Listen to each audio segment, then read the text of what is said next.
tayo. Masalo akong sanay. Ingat ka, may mga foreign dyan, baka makaintindihan tayo. Filipinos are born intellectual. No problem with that. Okay. Ano sa French ang flower?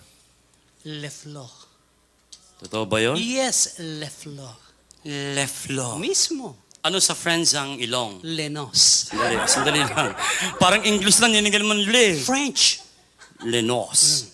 Ano sa French ang back? Le code. Yan, Tagalog na. French. Likod.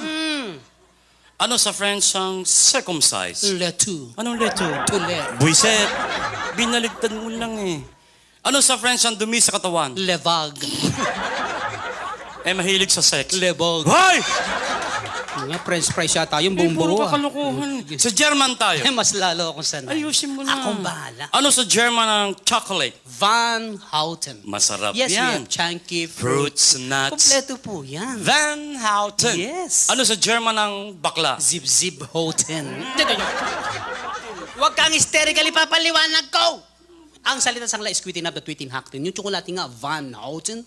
Van Houten. Sip-sip. Houten. German ba yun? German yun. Parang naintindihan nila eh. Abay, nakarating rin ng German eh.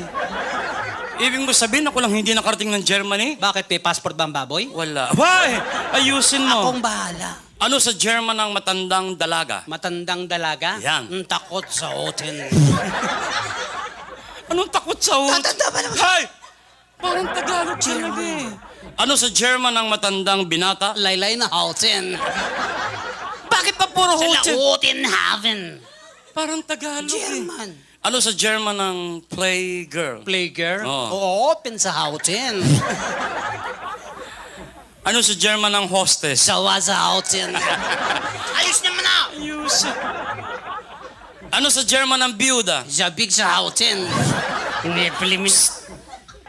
Ano sa German ang tomboy? Walang Houten. Ano sa German ang dalaga? Bitin sa Houten. Ano sa German ang buntis? Dahil sa Houten. Eh, nakapanganak na. E balik sa Houten. Ano sa German ang madre? Galit sa Houten. Ano sa German ang pare? Bigong Houten. Ano sa German yung lalaki nilalayo ng mga babae? Bautin. Ano sa German ang sugar daddy? Hut-hutin. Kumanta na nga tayo. Thank you very much. Maraming salamat sa inyong salamat. palakpakan. You're indeed Thank welcome. you.